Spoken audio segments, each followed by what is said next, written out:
Raymond, congratulations on the win, man. Does it feel a little bit better this time around to go out there and kind of put an appropriate ending to you versus Peter? Yeah, definitely. I mean, it was like that bedtime story that your parents tell you when a kid and they don't finish the ending, and you're just upset as a kid because you want to hear the ending. And I think Peter deserved that rematch. You know what I mean? I don't think that anybody that loses from a no contest or whatever it is, from a foul, eye poke, whether it be a groin shot or whatever, deserves that opportunity to get back in there. So it was great to put a stamp on the end of that and onward and upward now. In the first round when he went down, you hit him with a kick. Was that above the belt, did you think? I know the referee ruled it that way. Yeah. It was a body shot. Yeah. He knew that's why he got up right away, because Peter does have a lot of heart. I give him that. But it was a body shot. And I'm like, that was not a blow. I was like, started having flashbacks for a second. But I tried to make sure I was on point with my targeting this time. Yeah, for sure. And there was a few points in that fight where you had him in all sorts of trouble, and the referee probably could have maybe stepped in. Were you surprised in some of those sequences that it wasn't stopped? To be honest, yes. The first time, when I hit him in the body, he kind of turned away and wasn't in a position to intelligently protect himself. So I thought it could have been stopped then. Into the first round, I thought it could have been stopped. Into the second round, I thought it could have been stopped. And then towards part of the third as well, I was hitting him with, at least 10 to 20 unanswered shots, So, but that's the ref's job, not mine. So my job is to keep going. You got 15 minutes of experience. Like you said, a lot of dominant positions, sequences. Grade your performance for me. How do you think you did overall? I think I did so. You know what I mean? It's not my full capability, but I want to show everybody that people know me as one of the greatest as far as kickboxers and stuff like that, but I'm not a kickboxer anymore. I am a mixed martial artist. So I wanted to show the diversity of my game. I have some amazing coaches that I work with Coach Mark Munoz over at Training Lab, Coach Sam Calavita, who my cardio, as you see, is amazing. So thanks, Coach Cal. Appreciate you. Joe Murphy, Tyler Wambos. I even got to do some training with some amazing people over at Alpha Male. Even Uriah, trained me personally. Got some great guys up there that were helping me out with my wrestling game, as you guys got to see some of that. Had some great wrestlers like Alex Munoz, Ryan Loader, Andre Philly. Just to name a few people that have been helping me out. Even like I said, my jiu-jitsu, I've been even had the blessing to work with like Ryan Hall on some jiu-jitsu stuff. So it was nice to be able to show my growth. And people don't realize I'm 40 years old, but I'm like that fine wine. I'm just getting better with time. And you talk about your age. I think people are really fascinated by you being a veteran of combat sports, but kind of a newbie still to MMA. So what do you think's next for you? Where do you go from here? Bellator made it a lot easier for me, to be honest. When they're joining with Showtime and creating the top 10, now I have targets. Now I have I don't want to call it a hit list, but a target list, of people to go after. At the end of the day, I am older, so I don't like to stand in line. So I want to go straight to see the wizard. That wizard is Douglas Lima. I'm going to do my best to skip whoever I can in line in order to see the wizard. We'll take a couple more here. Giancarlo. Hi, Raymond. Congrats on the win. When we last spoke, you were talking about how kickboxing is a little bit different when you're in there in MMA. So what was some of the best advice you got about coming into this with your wrestling and utilizing your kickboxing?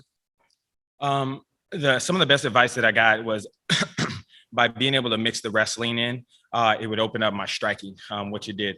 And by being able to transition and switch from back and forth, because people aren't able to see my striking because I have a different style of my striking ability.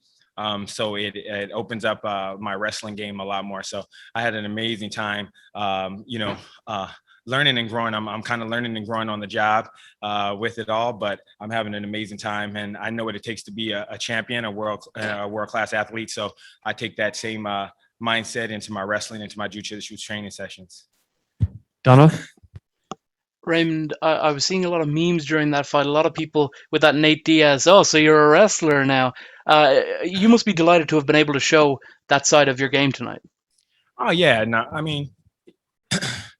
to go into a fight and have a tool and not to use those tools that are available to you is not an intelligent fighter. So if it's like if you go to a gunfight, but you have a knife and you say, well, I'm just going to use this knife. Why wouldn't you use a gun if it's allowed to use, so to speak, no intentional weapons or anything? But I have a lot of these weapons. I have my wrestling. I have that. So yeah, I want to open my game up. Plus, Peter's got a lot of heart. I wanted to wear him out. I wanted to show my cardio. I wanted to show everybody else that I am coming and that I am growing. And so if I only show my stand-up, people can look at my highlight resume and they can see my stand-up game. No one's ever seen me wrestle. So now they can see that, oh, he is wrestling, he is grappling, because I am coming for the top. I don't plan on just being in the division and competing and making highlights. I come to be the champion. Who's next? What's next? Is there any names on your mind for a potential next fight and a potential time frame of when we'll see you back in the Bellator cage? Well, to be honest, this was my last contracted fight with Bellator. I know they're new at Showtime. I hope that the company sees my value and what I'm capable of doing, and I hope they want to continue to work with me. But I'm looking for anybody in that top 10 situation, because I should have, and my reputation should precede me. So hopefully they would give me that opportunity. Even though if you look at my record, it looks I'm very young in the MMA world, but trust me, my fight IQ and my fight experience, it's a lot. So Last one, Jay. Hey, congrats on the win tonight, Raymond. You touched on it a little earlier. You spent some time at Team Alpha Male, and I think you did them proud tonight with that well-rounded game. How much do you credit that experience for the wrestling, the takedowns that we saw tonight from you? Oh, it was amazing. I mean, I have a great coach with Mark Munoz. Even at Training Lab, I have some amazing people like Juan Archuleta, who beats me up all the time.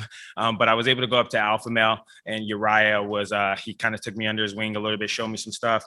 They have some amazing wrestlers down there that were just, this one guy, Ryan Loader. You guys haven't heard about him yet, but you will. Alex Munoz. They were just taking it to me, slamming me all over the mat. Just when I thought I had the wrestling game down, I realized that there's levels to that whole wrestling scene.